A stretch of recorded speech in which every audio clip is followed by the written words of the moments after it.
ভাইয়ের কপালে দিলাম ফোঁটা, জমদুয়ারে পড়ল কাঁটা, যমুনা দেয় জমকে ফোঁটা, আমি দিই আমার ভাইকে ফোঁটা। ভিডিওটা কিন্তু আজকে অনেক স্পেশাল, কারণ এটা হচ্ছে ভাইফোঁটা স্পেশাল একটা ভিডিও। যদিও ভাইফোঁটা অনেকদিন আগেই চলে গেছে, আর আমার অভ্যাসটা ভীষণ খারাপ, কারণ আমি সব কিছু ভিডিও তো করি কিন্তু সময় মতো ভিডিও ছাড়ি না। যখন কাটটা তখন ছাড়ি না বলেই হয়তো আমার ভিডিও ভাইরাল হয় না। যাই হোক, আমি গিয়েছিলাম আমার দাদা বাড়ি, মানে আমার ভাসুরের বাড়িতে। সেখানেই এই স্পেশাল ভিডিওটা আমি করেছিলাম। সেদিন ছিল ভাইফোঁটা। আর এই ভিডিওটা আমি কি করে না করি বলো তো? কি সুন্দর ভাই বোনকে, বোন ভাইকে আশীর্বাদ করছে, ভাইফোঁটা দিচ্ছে।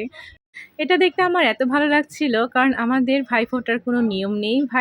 ভাইয়ের হাতে ছাতু দেওয়ার নিয়ম আছে, কিন্তু ভাই ফোঁটা দেওয়ার নিয়ম নেই। তাই এটা আমি হয়তো প্রথম দেখলাম নিজের চোখে। এমনি অনেক দেখেছি ভিডিওতে, কিন্তু বাস্তবে আর দেখা হয়নি। তাই আমার ভীষণ ভালো লাগছে। আর মন্ত্রটা তো খুবই সুন্দর, সবাই আশীর্বাদ করছে, তারপর হচ্ছে মিষ্টি খাওয়িয়ে দিচ্ছে। বেশ ভালো লাগছে।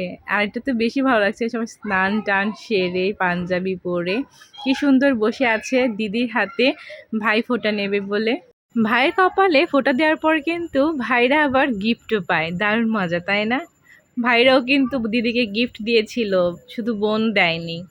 যাই হোক, তোমাদের যদি কারো ভাইফোঁটার নিয়ম থাকে তাহলে কমেন্টে জানিও। আমাদের কিন্তু নিয়ম নেই।